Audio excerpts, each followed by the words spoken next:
안녕하세요. 저는 60대 여성입니다. 제가 다음 주면 며느리를 보게 되었는데요. 참 놀라운 일이 있어서 사연을 보내봅니다. 인생의 인복이 참 많은 행복한 여자인 제 사연을 재밌게 봐주세요. 제가 어릴 때부터 제 곁에 있던 사람들 중에 나쁜 사람이 하나도 없었습니다. 초등학교 때부터 고등학교까지 쭉 함께 다닌 단짝 친구는 책도 많이 읽어 똑똑하고 마음씨도 아주 고운 친구였고요. 학창 시절에 만났던 선생님들도 하나같이 다 배울 점이 많은 좋으신 분들이셨습니다.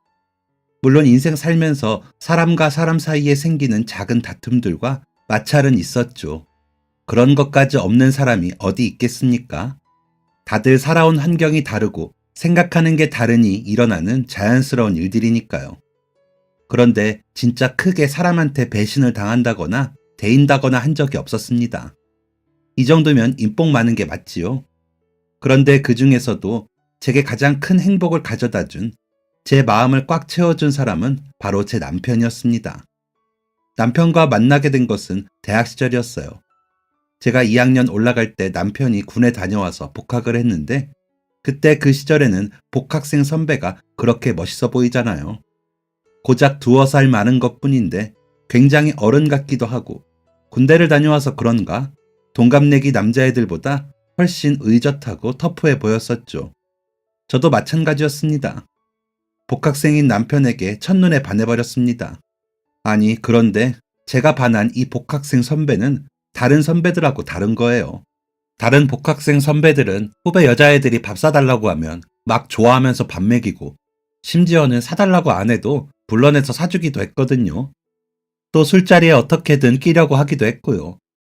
그리고 후배들한테 맨날 군대에서 있었던 자랑거리 말하고 좋은 술집이나 나이트 가본 얘기를 하면서 있는 척을 엄청 했더랬죠. 그런데 남편은 전혀 그렇지 않았습니다. 제가 반한 개강총회 술자리 한 번 나오고 그 다음부터는 밥이던 술이던 그 어떤 자리에도 끼지를 않더라고요. 맨날 책을 한가득 들고 다니면서 교내 도서관만 왔다 갔다 했습니다. 참 궁금한데 밖에서 볼 수가 없으니 다른 선배들한테 물어본 적이 있었습니다.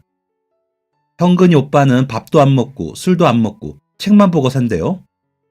아, 형근이 걔 장학금 받는다고 공부 열심히 하는 거야. 군대 가기 전에 1학년 때도 계속 수석으로 장학금 받고 다녔는데 너네는 모르겠구나.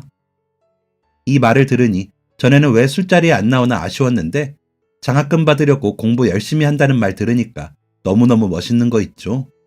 그래서 그 다음부터는 술자리에 나오기를 기다리지 않고 제가 쫓아다녔습니다. 남편이 수업 없을 때는 도서관에만 있었거든요.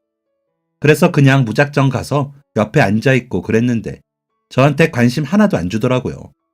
그래서 저도 딱히 할 거 없으니까 그냥 옆에서 공부했습니다. 그렇게 습관처럼 남편을 쫓아다니면서 공부를 했어요. 처음엔 관심도 안 주던 남편이 점점 저를 챙겨줬습니다. 자기 마실 캔커피 사면서 제 것도 하나 사서 주고요. 제가 깜빡 잠들면 집에 갈 때 깨워주기도 했습니다. 그러다가 제가 과제 준비하는 거 막히면 물어보기도 하고, 시험 준비하다 모르는 거 물어보기도 했고요. 그렇게 점차 가까워졌습니다. 저는 남편 옆에서 공부하면서 살살 기회를 엿보았죠. 그런데 은근슬쩍 밥도 먹자고 해보고 술도 먹자고 해봤는데 남편은 도통 틈을 보일 생각이 없는 겁니다. 그러더니 어느 날 딱 단호하게 말을 하더라고요. 정민아, 네가 나한테 관심 있는 거 아는데 나는 지금 연애할 여유가 없어. 뭐야, 고백도 안 했는데 차였네? 왜요? 왜 여유가 없는데요? 다른 선배들은 잘만 하던데. 알지. 나 장학금 받으려고 이렇게 공부하는 거. 우리 집 되게 가난해. 대학교도 겨우 부모님 설득해서 온 거야. 장학금 받으면서 학교 다니고 생활비 달라고 안 한다는 조건으로. 돈 없는 집안에서 여유 없이 자라고 사랑도 못 받아서 누굴 만나서 사랑하고 아껴줄 그릇이 못 돼. 그러니까 너도 이제 그만해. 그럼 여유가 생기면 되는 거죠? 뭐? 선배가 장학금 받으면서 졸업하고 일해서 돈 벌게 되면 그럼 여유가 생기지 않을까요? 저 그때까지 기다릴 수 있어요. 선배가 방금 한 말, 저는 그만하라는 말로 안 들리고 기다리라는 말로 들리네요. 그럼 선배가 여유 생길 때까지 기다릴 테니까 여유 생기면 꼭 저한테 그 자리 줘요. 알겠죠? 뭐? 아니 정민아, 그런 얘기가 아니라 저는 그때 남편 말 안 듣고 그냥 휙 가버렸습니다. 그리고 진짜 남편이 여유가 생길 때까지 기다렸습니다. 계속해서 남편 따라서 도서관에 들락날락했고 남편이 학교 졸업하고 임용까지 받거든요. 그것도 다 기다려줬습니다. 머리가 좋아서인지 절박해서인지 모르겠지만 임용도 첫 도전한 시험에 바로 붙었습니다. 보니까 학교 다니면서도 조금씩 계속 준비했던 것 같더라고요. 임용 붙고 첫 학교 발령 나고서는 그냥 냅다 고백해버렸습니다. 저는 그때 출판사에서 일하고 있었거든요. 연애도 안 하고 남편 쫓아다니느라 친구들하고 잘 놀지도 않았으니까 월급을 꽤 많이 저축했었습니다. 그래서 남편한테 이렇게 고백했어요. 선배, 이제 여유 생겼죠? 마음의 여유요. 내가 들어갈 자리 있죠? 그럼 이제나 받아줘요. 연애는 안 해도 될 것 같은데 우리 그냥 결혼하는 거 어때요? 3살 어린 여자애가 당돌하게도 이렇게 고백을 해버리니 남편도 적잖이 당황을 했을 겁니다. 일단 천천히 생각하자는 남편의 말에 마지못해 고개를 끄덕였고 저희는 연애부터 시작했습니다. 그렇게 1년 만나다가 제 바램대로 결혼까지 하게 되었고 그리고 또 1년 있다가는 저희 아이까지 생겼습니다. 남편을 쏙 빼닮은 아들을 낳으면 좋겠다고 생각했는데 진짜 남편이랑 똑같이 생긴 아들이 태어났습니다. 그렇게 사랑스러울 수가 없더라고요. 그 전까지는 제가 세상에서 가장 사랑하는 사람이 남편이라고 생각했는데 제 자식이 태어나고 나니 바로 바뀌어 버렸습니다. 제 아들만큼 사랑할 수 있는 건 없었죠. 물론 남편이 2등이고요. 아들은 남편 닮아 그런지 똑똑하고 야무지고 마음씨도 천사같이 예뻤습니다. 사랑하는 남편과 사랑하는 아들, 저는 정말 복받은 인생이고 세상에서 가장 행복한 사람이라고 생각했죠. 남편이 사고사를 당하기 전까지는요. 때는 제 아들이 겨우 10살이 되던 해였습니다. 저도 저희 아들도 아직도 그날이 잊혀지지가 않아요. 그날 오랜만에 외식을 하기로 한 저녁이었습니다. 그게 3월 초였어요. 그 주에 아들의 3학년 학교 생활이 시작되었고 남편도 새로운 아이들과의 1년 생활이 시작되었었죠. 그래서 주말에 외식을 하려고 했던 거였습니다. 일요일 아침 일찍부터 저희 가족은 분주하게 움직였어요. 아들이 다니는 미술학원에서 아이들 작품 전시가 있던 날이라 오전에는 다 같이 학원에 다녀왔습니다. 저녁에 배불리 먹기 위해서 점심은 집에서 간단하게 해결을 했어요. 남편은 필요한 자료를 찾으러 서점에 들렀다가 오랜만에 세차도 좀 하고 온다고 했고요. 저와 아들은 비디오 영화 한 편을 봤습니다. 오후 5시쯤 남편이 집에 들어왔고 저희 셋은 외식을 하러 나란히 외출을 했습니다. 집 근처에서 돼지갈비를 먹기로 해서 차는 두고 걸어서 갔습니다. 아빠, 엄마, 저 이번에 반장 선거 나가려고요. 한번 해보고 싶어요. 와, 정말 우리 아들 엄마가 응원할게. 아빠도 응원할게, 아들. 더할 나위 없이 행복한 순간이었습니다. 그런데 바로 그때였습니다. 옆에 있던 아들에게 시선이 고정되어 있던 남편이 앞을 보지 못하고 저희보다 두어 발자국 앞장을 섰습니다. 외식 장소를 바로 건너편에 앞두고 신호등이 하나 있었는데 때마침 신호가 초록불로 바뀌었습니다. 그 동시에 남편이 차도 쪽으로 발을 내딛었습니다. 그런데 바로 그때 신호를 무시한 채 달려온 승용차 한 대가 남편을 쳤고 끼익 하는 소리를 내면서 차가 멈춰섰습니다.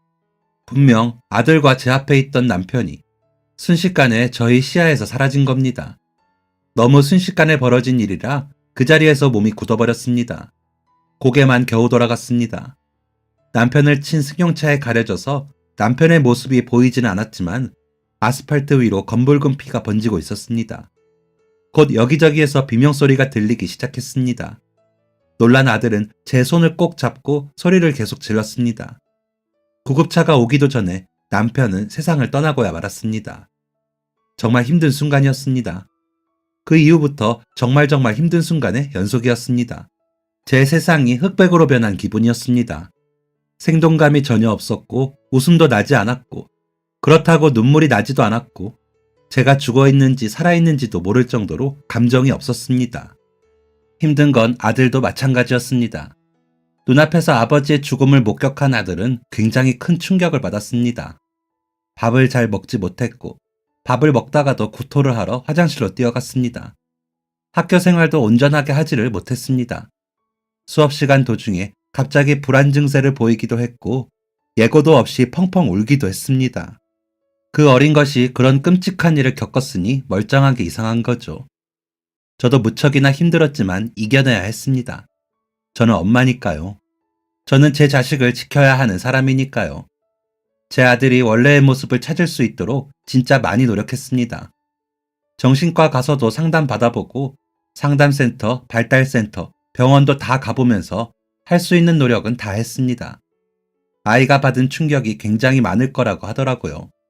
단순히 아버지가 죽었다는 사실이 아니라 그걸 목격한 것, 한순간에 아버지를 잃게 된 것, 아버지가 없는 어머니를 보는 것 등 아들에게 여러 충격이 한꺼번에 몰아친 것 같았습니다. 저는 계속해서 아이에게 사랑을 주었고 관심을 표현했고 아이는 그 충격들을 이해하고 정리할 시간이 필요했습니다.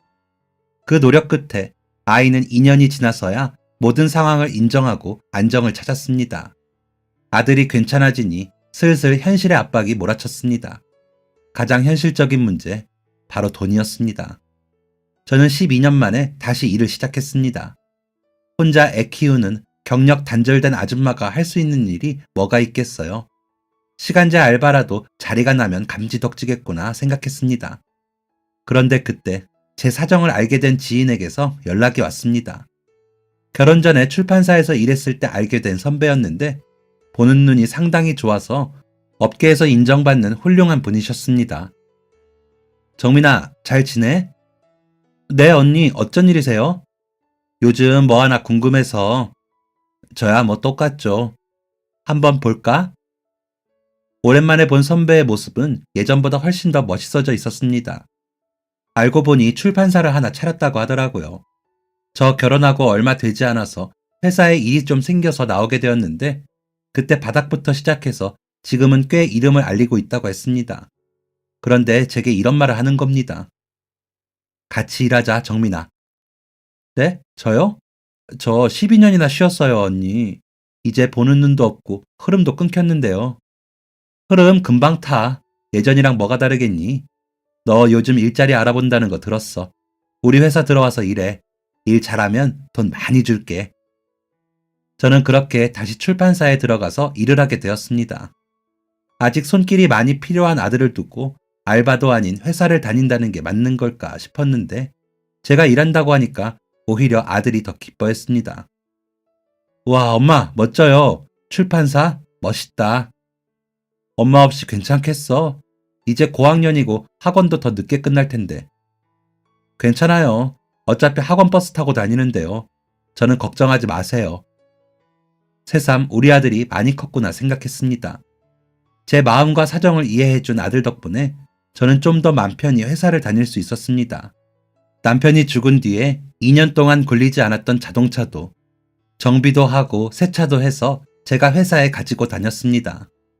사실 그 일이 있고 운전대를 잡기가 너무 무서웠지만 차는 잘못이 없잖아요. 사람이 잘못한 거지. 그리고 언제까지 그 트라우마에 갇혀 있을 수는 없는 노릇이기도 했고요. 다시 회사를 다닌다면 잘 적응을 할 수 있을까 걱정했는데 선배 말대로 금방 흐름을 읽을 수 있었습니다. 오히려 결혼 전보다 보는 눈도 더 좋아지고 결정도 쉽게 내릴 수 있었습니다. 전보다 세상을 많이 살아서 연륜이 쌓인 건지 아니면 상황이 절박하다 보니 마음이 냉정해진 건지 모르겠지만 일은 잘 풀렸고 그만큼 월급도 넉넉하게 받을 수 있었습니다. 그렇다고 항상 순탄했던 건 아니었습니다. 아들이 갑자기 고열이 나서 일하다 말고 응급실에 뛰어가야 할 일도 있었고 마감을 안 지키는 작가랑 한판 하다가 맹장이 터져서 구급차에 실려간 적도 있었고 아들이 중학생 때 처음으로 회장을 해서 반 애들한테 햄버거를 쏘느라 회사에 지각을 한 적도 있었고 시험을 망친 아들이 방에서 밤새 우는 소리를 듣다가 뜬 눈으로 밤을 보낸 적도 있었습니다. 모두 다 담지는 못하지만 진짜 많은 일들이 있었습니다. 좋은 일, 나쁜 일, 행복한 일, 서러운 일, 억울한 일, 기쁜 일 등등. 긴 시간 많은 일이 있었는데 언제나 제 곁에는 제 아들이 함께했습니다. 남편의 마지막을 본 충격으로 2년 동안의 길다면 긴 시간 동안 혼자만의 동굴에 빠져있던 아들은 모든 걸 스스로 극복하고 이겨내면서 보통보다, 그러니까 그 전보다 훨씬 더 많이 성장을 했습니다. 중학교 3년 내내 반에서 회장을 하더니 고등학생 때에는 전교 회장까지 했습니다. 아버지의 암한 말에도 어쩔 줄을 몰라 하며 몸을 부들부들 떨던 아들이었는데 어느 순간부터는 아무렇지 않게 아버지 얘기를 하고 그리워합니다. 그리고 그 계기로 아들에게 꿈이 생겼습니다. 엄마, 저 의사 되고 싶어요. 의사? 갑자기? 수학 어렵다고 문과 간다면서? 그쵸. 수학은 어렵긴 한데요. 뭐 어떡해요. 해야죠. 의사가 되면 아픈 사람들, 죽어가는 사람들 살릴 수 있지 않을까 해서요. 그래서 의사 되고 싶어요. 일단 성적은 맞춰뒀는데 더 노력해야죠. 이 얘기를 18살 때 제게 했습니다. 그 전까지는 전혀 모르고 있었는데 아들은 중학생 때부터 의사의 꿈을 키웠다고 하더라고요. 그 마음이 얼마나 애틋하고 기특한지, 그리고 그런 생각을 하기까지 얼마나 마음고생을 했을지를 상상하니 마음이 저렸습니다. 아들은 혼자 성장했습니다. 누가 그러더라고요. 저도 교육학과 나왔고 남편은 선생님이었으니까 아들 공부를 엄청 시켰을 거라고요. 천만의 말씀입니다. 제가 교육학과 나와서 임용 안 보고 출판사에 들어간 이유가 가르치는 걸 못해서였어요. 공부를 하는 거랑 가르치는 건 너무 다르더라고요. 그쪽으로 재능이 없어서 진로도 바꿨고 아들한테도 공부 알려주거나 앉혀놓고 숙제 같이 해준 적도 없었습니다. 남편은 아들 5살 때 한글 숫자 정도만 알려줬고 초등학교 저학년 때는 둘이 같이 주말에 위인전 읽으면서 역사에 대해 알아보거나 같이 만화책 읽은 것 정도가 전부였습니다. 그렇다고 학원을 많이 보내지도 않았습니다. 너무 힘들 것 같아서 3학년 때부터 동네 공부방 보냈고 중학생 때는 학교 근처에 있는 큰 종합학원 하나 보냈습니다. 그 밖에 따로 과외를 하거나 논술을 하거나 그런 건 전혀 없었죠. 그러니 더더욱 이 애가 의대에 간 것이 사람들이 신기했나 봅니다. 아들은 혼자 준비하고 혼자 원선해서 스스로 의대에 떡하니 붙었습니다. 뭐? 어디에 붙었다고? 의대요, 엄마. 의대. 저 이제 의대생이라고요. 어머나 세상에. 어머나. 우리 아들 최고다. 우리 아들이 최고야. 그날 일하다가 말고 덩실덩실 어깨춤을 췄습니다. 제 전부인 아들이 자신이 원하는 꿈에 한 발짝 다가가는 그 순간이란 정말 벅차는 감정 그 이상이었습니다. 의대 들어가고서 아들은 더 열심히 공부를 했습니다. 분명 고생 많은 고3 시절은 다 끝났는데 당장 내일 시험 보는 사람처럼 공부를 엄청 하더라고요. 아들, 너무 열심히 공부하는 거 아니야? 대학생 되면 친구들하고 술도 먹고 놀기도 해야 하는 거 아닌가? 엄마, 과제가 너무 많아요. 공부 잘하는 애들도 많고요. 저는 솔직히 제가 공부 되게 잘하는 줄 알았는데 의대 가니까 전혀 아니에요. 이러다가 의사 되긴 글렀어요. 더 열심히 공부해야죠. 아들은 노는 것보다 공부하는 걸 더 좋아하는 제가 보기엔 참 특이한 아이였습니다. 이런 사람이 의사가 되는 거구나 생각도 했다니까요. 공부에 남다른 재능과 흥미를 보인 아들은 자신의 바람대로 의사가 되었습니다. 그리고 서울에 있는 병원에서 일을 하게 되었죠. 엄마, 괜찮으시겠어요? 혼자서. 괜찮지, 그럼. 엄마가 무슨 애도 아니고. 일하느라 바빠서 외로울 틈도 없을걸. 병원 들어가면 거의 병원에서 산다고 하더라고요. 집 들어갈 시간도 없이요. 그래서 자주 뵈러 못 내려올 텐데 정말 괜찮으시겠어요? 그냥 저랑 같이 서울로 가시지. 됐어. 고속버스 타면 금방인데 내가 가지 뭐. 엄마 걱정은 말고 네 걱정이나 해. 우리 아들 밥도 잘 못 챙겨 먹을 거 아니야. 아무리 바빠도 끼니 거르지 말고. 알겠지? 네, 알겠어요. 매일 전화드릴게요, 엄마. 그래, 몸 조심하고.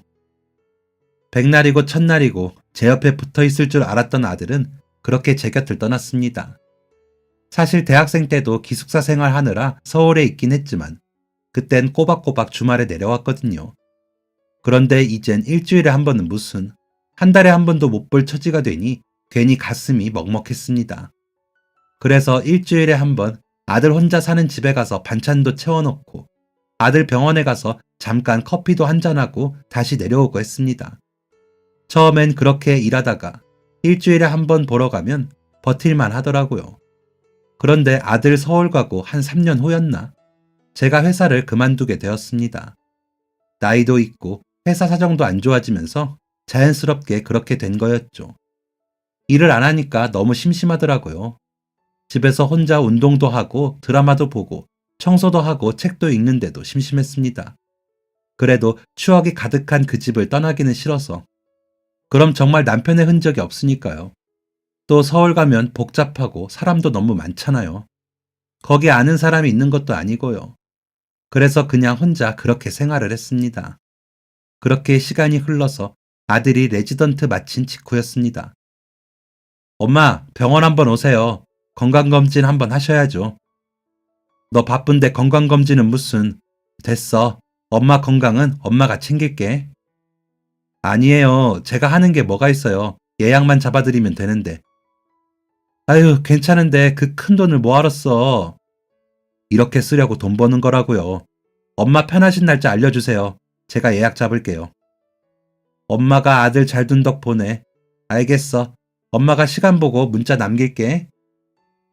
나라에서 건강검진 받으라고 할 때마다 꼬박 받기는 했지만 정밀하게 검사를 받는 건 처음이었습니다. 나이도 있어서 그런가 괜히 긴장되고 떨리고 그러더라고요. 맹장 수술도 한 번 한 적이 있어서 더 떨렸었죠. 그래서인지 건강검진을 받기로 한 날 아침에 일찍이 눈이 떠졌습니다. 아들한테 문자가 와 있더라고요. 엄마, 저 엄마 오시기 전에 수술 들어가야 해서 터미널로 마중 못 나갈 것 같아요. 죄송해요. 엄마 병원 도착하실 때쯤에 수술 끝날 것 같아요. 그 전에 연락 안 될 수도 있으니까 조심히 오세요, 엄마. 아들 병원이라면 몇 년 동안 수도 없이 가봤기에 전혀 어려울 게 없었습니다. 시간이 꽤 많이 남아서 느긋하게 준비를 하고 집에서 나섰습니다. 심장이 두근두근 너무 떨려서 오히려 더 천천히 준비를 했습니다. 마음을 좀 진정시키려고요. 터미널 가는 시간도 다 계산하고 가서 표 끊는 시간까지 계산을 해서 여유있게 택시를 탔어요. 그런데 너무 이른 시간에 눈을 떠서 그런가 택시 타니까 스르륵 긴장이 풀리더라고요. 그래서 저도 모르게 깜빡 잠이 들었습니다. 얼마나 잤는지 모르겠습니다. 화들짝 놀라서 눈을 떴는데 처음 보는 길이더라고요. 기사님, 여기가 어디예요? 아이고, 사모님 죄송합니다. 제가 길을 잘못 들어서 제가 이 동네는 처음이라. 네? 아니, 지금 시간이. 죄송합니다. 정말 죄송해요. 지금 다시 길 찾아서 가고 있으니까 한 20분이면 도착할 겁니다. 20분이면 도착한다고 했는데 30분을 넘기고서야 터미널에 도착했습니다. 원래 같으면 택시 타고 30분도 안 걸리는 거리인데 1시간을 넘게 헤매다가 터미널에 도착을 한 겁니다. 제가 타려고 했던 버스의 시간이 간당간당 하더라고요. 저는 서둘러서 화장실에 들리고 얼른 표를 끊으러 갔습니다. 그런데 지갑이 안 보이는 겁니다. 분명 택시에서 내릴 때 계산을 했는데 지갑이 온데간데 없었습니다. 다시 화장실도 가보고 택시 내린 곳도 다시 살피면서 가봤는데 보이지가 않는 겁니다. 진짜 귀신이 고칼 노릇이었습니다. 불현듯 아들이 전화로 신신당부했던 것이 머릿속을 스쳤습니다. 엄마, 어렵게 잡은 건강검진이라 예약 시간 늦으면 안 돼요. 엄마 검사 마치시면 저 또 수술 들어가야 해요. 촬영하는 검사들은 시간 약속 잘 지켜야 하니까 꼭 시간 맞춰서 오세요. 이번에 못 받으면 또 한참 기다려야 해요. 이걸 어떻게 해야 하나 식은땀이 줄줄 났습니다. 터미널에 있는 쓰레기통도 다 들여다보고 주변도 한 바퀴 돌아보고 허리 숙여가며 의자 밑에도 다 살피는 사이에 제가 타야 하는 버스는 이미 떠나고 말았습니다. 저는 일단 표 끊는 곳으로 갔습니다. 안녕하세요. 제가 서울에 급하게 가야 하는데 지갑을 잃어버려서. 아이고, 이걸 어떻게 진짜. 식은땀을 줄줄 흘리며 어쩔 줄을 몰라 하니까 안에 앉아있던 직원이 급하게 밖으로 나왔습니다. 젊은 여자 직원은 걱정스러운 표정으로 얼른 제 앞에 섰습니다. 무슨 일 있으세요? 내가 분명히 여기까지 왔는데 택시 타고 왔는데 지갑이 사라졌어요. 아이고, 이걸 어째 진짜. 내가 서울에 가야 해요. 서울에 아들이 있는데 지금 병원 검사를 해야 해서 건강검진을 받기로 했거든요. 아들이 절대 늦지 말라고 신신당부를 했는데 내가 못 살아 진짜. 생전 지갑은 잃어버린 적도 없는데 나이가 들었나? 어쩜 이래 하필 오늘. 타야 하는 버스는 이미 떠나서 시간도 늦었어요. 어떡하지? 어떡하죠 아가씨? 진짜 딱 이렇게 횡설수설하면서 두서없이 떠들었습니다. 저조차도 제가 지금 뭐라고 하는지 모르겠는데 그 여자 직원분이 갑자기 잠깐만 기다리라며 어디로 뛰어가더라고요. 저는 그 자리에 서서 아들한테 전화를 걸었습니다. 하지만 수술이 있다던 아들은 제 전화를 받을 수 없었습니다. 기다린 지 1분도 안 지나서 이 여자분이 다시 제 앞으로 뛰어왔습니다. 한 손에는 종이와 펜, 다른 한 손에는 지갑을 들고 말이죠. 지갑 무슨 색인지는 알고 계시죠? 저희가 한번 찾아볼 테니까 지갑 생김새랑 성함, 전화번호 남겨주세요. 그 빨간색의 크기는 한 이만하고 안에 신분증도 있어서요. 유정민, 전화번호도 알려줄게요. 직원분이 제가 말한 것을 빠르게 종이에 적었습니다. 그렇게 연락처와 이름을 남겨두었는데 이번에는 직원분이 지갑을 열더니 돈을 꺼내는 겁니다. 지갑에 들어있던 현금 전부를 꺼내들었습니다. 5만원짜리 3장과 만원짜리 9장이었습니다. 이 돈이면 서울 가실 수 있을 거예요. 건강검진 받으셔야 한다면서요. 얼른 가보세요. 어머나, 아니 이걸 그냥, 내가 지갑만 찾으면 서울 가는 버스가 한참 뒤에나 있어요. 급하시니까 일단 이거라도 가지고 택시 타세요. 콜택시 필요하시면 불러드릴까요? 어머, 고마워요. 정말 고마워요, 아가씨. 내가 이거 꼭 돌려주러 올게요. 너무 고마워요. 친절하게도 그 직원분은 콜택시까지 직접 불러주었습니다. 덕분에 저는 안전하게 택시를 탈 수 있었고 서울에 있는 아들 병원에 늦지 않게 도착을 할 수 있었습니다. 그리고 무사히 건강검진을 받을 수 있었습니다. 그날 태어나 처음으로 대장 내시경 했는데 용종이 5개나 있었다고 하더라고요. 어쩐지 제가 변을 시원하게 보지를 못했었거든요. 그날 내시경 하면서 용종 제거까지 탈없이 잘할 수 있었습니다. 택시비 빌려준 직원분 아니었으면 용종을 가지고 몇 달이나 더 불편하게 살아야 했을 것을 생각하니까 더 고마워지더라고요. 아들한테도 지갑을 잃어버린 것과 터미널 직원분한테 돈을 빌린 사실을 말했습니다. 네? 지갑을요? 엄마가? 뭐 잃어버리고 다니시는 분 아니잖아요. 일단 저 내일 쉬니까 같이 내려가요. 그분께 돈도 갚고 감사 인사도 하고 지갑도 다시 찾아봐야죠. 그래, 그러자. 카드는 분실 신고 하셨어요? 제가 해드릴게요. 엄마 주로 쓰시는 카드가 뭐였죠? 일단 내일 다시 찾아보고 하지 뭐. 어차피 카드 긁으면 다 문자로 오게 해뒀어. 저는 검사를 마친 그날은 아들 집에서 자기로 했습니다. 아들이 새벽에 들어와서 늦은 아침 출발을 하기로 했어요. 그런데 아침 일찍 모르는 번호로 전화가 왔습니다. 안녕하세요. 유정민님 맞으세요? 예, 맞는데요. 누구세요? 저 어제 터미널에서 배웠던 직원이에요. 네, 안녕하세요. 안 그래도 오늘 찾아가려고 했는데. 정말요? 그럼 이따 오세요. 지갑 찾았어요. 청소하시는 분이 찾아주셨더라고요. 말씀하신 신분증도 그대로 있고 카드도 전부 다 꽂혀 있는데 와서 다시 한번 확인해 보세요. 어머, 정말 다행이네요. 너무 고마워요. 이따 점심쯤에 갈게요. 너무 다행이었습니다. 저는 아들이 일어나자마자 밥도 거르고 차에 올라탔고 제 지갑에 있는 터미널로 향했습니다. 제가 도착하기 전에 제 지갑을 가지고 있는 직원한테 제 도착 시간을 문자로 남겨놨었거든요. 그러니 친절하게도 제가 도착하는 시간에 맞춰 지갑을 들고 터미널 입구에 나와 있더라고요.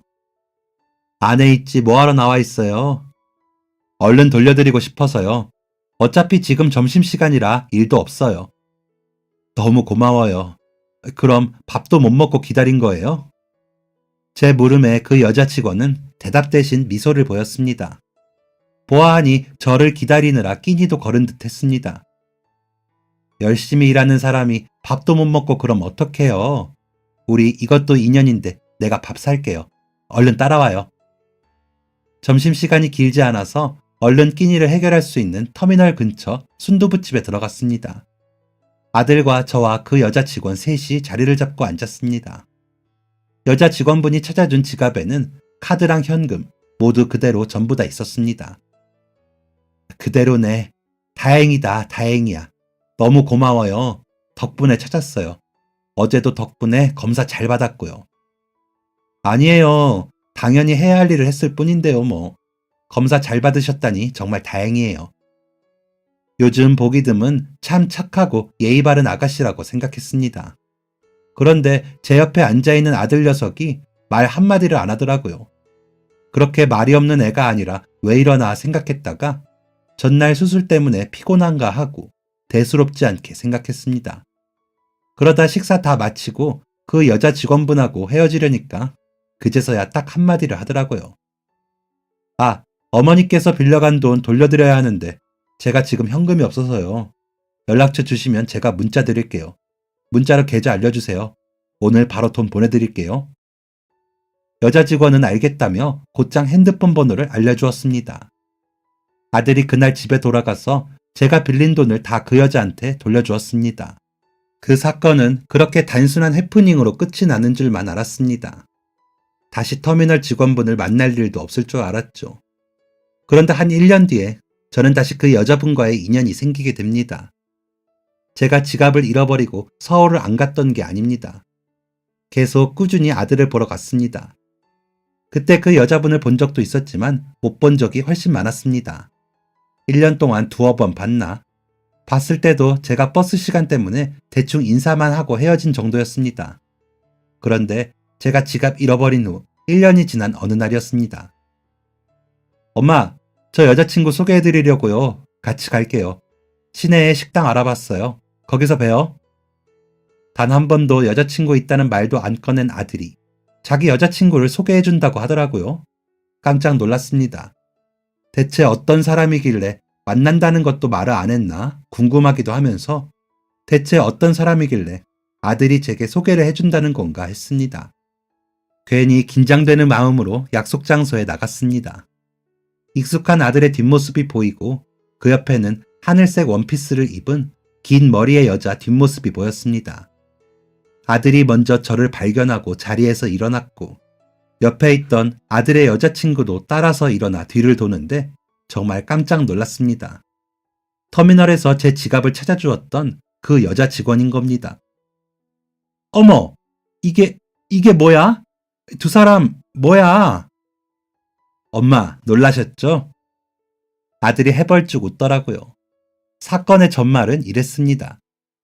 터미널에 제 지갑을 찾으러 갔던 그날 아들이 여자 직원분께 첫눈에 홀랑 반했다더라고요. 이상하게 그날 말이 전혀 없던 아들은 일 때문에 피곤했던 것이 아니라 예쁜 여자를 앞에 두고 너무 떨려서 말이 안 나왔던 거였습니다. 그러다가 마지막에 용기 내서 돈을 갚는다는 핑계로 전화번호를 물어봤다더라고요. 저는 아들이 그런 생각을 하고 있는 줄은 꿈에도 몰랐습니다. 그 이후 두 사람은 서로가 있는 지역을 오가면서 1년 동안이나 만남을 이어갔다고 했습니다. 생각해보니 근 1년간 아들이 집에 자주 온 것 같긴 했는데 아들이 언지를 주지 않아서 저는 전혀 모르고 있었거든요. 그런데 마음이 전혀 속상하지 않고 너무 기뻤습니다. 오래 본 건 아니었지만 그 여자 직원분이 참 괜찮은 사람이라는 건 아주 잠깐 봐도 알 수 있는 사실이었거든요. 아들이 이렇게 착하고 예의 바른 여자와 만나고 있다니 오히려 마음이 좋았습니다. 엄마, 저희 결혼하고 싶어요. 어머, 너무 좋지. 엄마는 무조건 찬성이야, 아들. 그럼 그쪽 어른은 만나봤어? 엄마도 한번 배워야 하지 않겠니? 나를 상의해서 잡아야지. 엄마는 언제든 괜찮으니까 편하신 날 알려달라고 해. 제 말에 제 예비 며느리가 입을 꼭 닫았습니다. 대신 아들이 조심스럽게 입을 열었어요. 저 엄마, 장모님, 장인어른이 돌아가셨어요. 3년 전에요. 두 분 다 교통사고로 돌아가셨대요. 어머, 내가 말실수를 했네. 미안해요. 그랬구나. 어머, 마음고생이 많았겠네. 그럼 엄마는 뭐든 좋으니까 너희끼리 날짜 정하고 식장 정하고 해. 혹시 엄마 도움 필요하면 언제든지 말하고. 고마워요, 엄마. 젊은 아가씨가 부모님도 없이 마음고생이 심했겠구나 생각했습니다. 그때 듣게 된 이야기인데 제가 지갑을 잃어버린 날 며느리가 저를 보고 자기 엄마가 생각이 났대요. 외모도 스타일도 전혀 닮은 구석이 없었는데 그냥 느낌이 그랬답니다. 그래서 생판 모르는 저를 위해 지갑을 열어 전 재산을 제게 주었던 거고요. 이렇게 인연이 되려고 그랬나 보다 생각했습니다. 하지만 저희도 모르는 사이에 저희의 인연은 꽤나 오래전부터 시작되고 있었습니다. 아들과 며느리는 결혼식 한 달 전부터 같이 살게 되었습니다. 아들의 병원이 있는 서울에 올라가서 저까지 함께 셋이서 살기로 했습니다. 한사코 거절을 했지만 괜찮은 타운하우스를 봐두었다며 1층, 2층에 살면 좋지 않겠냐며 아들과 며느리가 제안을 했고 결국 그렇게 하기로 했습니다. 며느리는 부모님과 함께 살던 집에 그대로 살고 있었는데 버려야 할 짐이 많다고 했습니다. 그래서 아들과 제가 도와주러 갔었죠. 어머니, 짐이 좀 많죠. 전부 다 버려야 해요. 거의 다 부모님 거라. 아이고, 이 짐들을 다 혼자 정리하려고 했어? 진작에 말하지 그랬어. 셋이 하면 금방 할 것을. 며느리는 부모님의 짐을 정리하지 못하고 있었습니다. 괜히 울컥하더라고요. 저도 남편의 짐 중에 정리하지 못한 게 많았기 때문이었죠. 한참 버릴 것들을 정리하다가 어느새 점심시간이 되었습니다. 배달 음식으로 대충 끼니를 해결하고 커피 한 잔을 하면서 쉬는데 아들과 며느리가 앨범을 가지고 오더라고요. 엄마, 아무리 돌아가셨다지만 사돈댁에 인사나 하셔야지. 어머, 그거 앨범이니? 궁금했는데 내가 봐도 되는 거지? 며느리가 제 옆에 꼭 붙어서 앨범을 한 장 한 장 넘기면서 얘기를 해주었습니다. 앨범 안에는 며느리가 아기였을 때 사진도 있었고 유치원 시절도 있었습니다. 그리고 너무 궁금하던 사돈댁의 모습도 남아 있었습니다. 며느리의 손을 잡고 있는 모습도 있고 초등학교 입학식 사진에서도 보였습니다. 그런데 사돈어른의 모습이 어딘가 낯이 익더라고요. 옛날 사람이 다 거기서 거기처럼 생겼으니 그렇겠지 하는데도 이상하리만큼 눈에 익었습니다. 이상하다. 왜 이렇게 낯이 익지? 어디서 봤더라? 어머니, 저희 아버지를 아세요? 아니, 아는 건 아닌데. 이 사진. 그러다가 사돈댁의 결혼식 사진이 나왔습니다. 그런데 말이죠. 진짜 그 순간 무서울 만큼 온몸에 소름이 오서서 돋았는데요. 그게 뭐였냐면 그 결혼식 사진에 제 남편이 있는 겁니다. 신랑 친구 쪽에 당당하게 어깨를 쫙 펴고 서 있는 남편의 모습이 눈에 바로 들어왔습니다. 어머, 이게 뭐야? 제가 깜짝 놀라 소리를 지르자 아들이 쪼르르 와서 사진을 살펴보았고 아들도 금방 남편을 찾아내었습니다. 그제서야 생각이 났습니다. 사돈어른의 이름을 들었을 때도 어딘가 익숙하다 생각을 했거든요. 제가 아들을 임신하고 막달에 남편이 친구 결혼식에 간다고 한 적이 있었습니다. 친한 친구예요? 응, 고등학교 동창. 우리 결혼식에도 왔었는데 기억이 안 나? 그날 누가 왔었는지 어떻게 기억해요? 정신이 하나도 없었는데. 하긴. 그럼 나 다녀올게. 금방 올게, 정민아. 그리고 그날 밤에 제가 양수가 터져서 병원 가서 다음날 아침에 아들을 낳았습니다. 그래서 제가 똑똑히 기억하고 있는 거거든요. 그런데 그게 바로 사돈댁이었다니 너무너무 신기했습니다. 이건 바로 제 남편과 사돈어른이 만들어준 운명이 아닐까 생각도 했습니다. 아니, 생각만 아니라 그렇게 믿고 있습니다. 그렇지 않고서야 이 희한한 인연을 어떻게 설명할 수 있겠어요? 그 놀라운 인연을 알게 된 지도 벌써 한 달이 지나 다음 주면 저희 아들과 며느리의 결혼식입니다. 한길 사람 속 모른다고도 하고 인생사 한 치 앞도 모른다고들 하지만 제가 분명히 확신하는 것이 하나 있습니다. 이 애들은 분명 잘 살 겁니다. 이건 제가 장담할 수 있습니다. 둘 다 착하고 똑똑한 아이들이라 분명 잘 살 겁니다. 특히 제 며느리, 알고는 있었지만 어찌나 야무진지 모릅니다. 고향에 있던 터미널 그만두고 요즘 며느리는 공부를 하고 있어요. 아들이 밖에서 바삐 일하니까 며느리가 저 외로울 것 같다고 집에서 할 수 있는 일 해보겠다며 학원을 다니더라고요. 제가 컴퓨터 같은 건 아예 몰라서 잘 모르겠는데 컴퓨터로 일하는 거 공부하고 있습니다. 어찌나 똑부러지고 제 생각을 끔찍하게 하는지 요즘엔 아들보다 며느리가 더 제 자식처럼 느껴집니다. 앞으로 사돈댁 대신해서 제가 많이 아껴주고 챙겨주고 사랑해주려고 합니다. 저 좋은 시어머니가 될 수 있겠죠? 우리 애들, 그리고 저 앞으로도 이렇게 행복하게 살고 좋은 일만 가득하길 응원해주세요. 지금까지 사연 들어주셔서 감사합니다. 사연이 재밌으셨다면 구독과 좋아요를 눌러주세요. 감사합니다. 안녕히 계세요.